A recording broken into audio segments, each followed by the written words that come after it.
This November, Beaumont voters will see several bond propositions on the ballot. These will determine whether the city can fund certain major projects.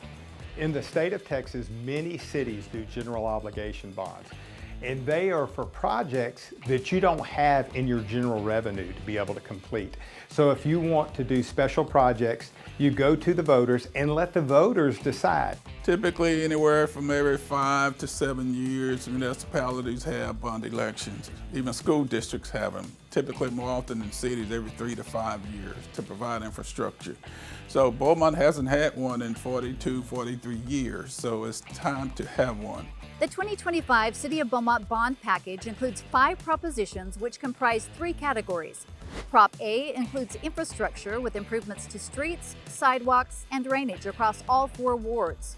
Prop B covers facilities and public safety projects, things like a new animal care facility, a new fire station and police headquarters, a large multi-purpose sports complex, a multi-purpose community center in Alice Keith Park, and public safety enhancements like cameras around the city that connect to our real-time crime center.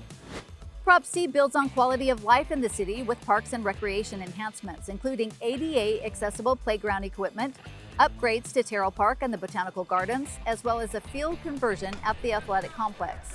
Prop D would connect the riverfront to the city and add family-friendly amenities along the river. And Prop E would allow for economic development and ease traffic near Parkdale Mall by extending Point Parkway from Northwest Parkway to State Highway 105. So for people asking, where did these projects come from? Well, some of them have been on the books and talked about for years. These are things that the city and residents have targeted that need change. However, with current budgets, we're not able to meet those changes. We need to catch up on some infrastructure projects. We need to catch up on some quality of life projects. And so this is a way of doing that. If all 5 propositions are approved, the estimated impact for the average homeowner would be about $14.25 per month. On the city's website, beaumonttexas.gov/bond, and on the city's Facebook page pinned at the top, you can find a tax impact estimator to see exactly what it would mean for your family. If approved, these funds could only be used for the projects outlined in the bond package. So when you read the propositions, it tells specifically what we're going to do with that money, and it is accounted for in that way. It's not the city manager making a decision. It's not the city council making a decision. It's something that's decided by the voters and citizens of our community. And it's important to note, by law, if there are propositions the voters don't approve, the city would not be allowed to issue debt for those projects for the next 3 years, which means they could be significantly delayed.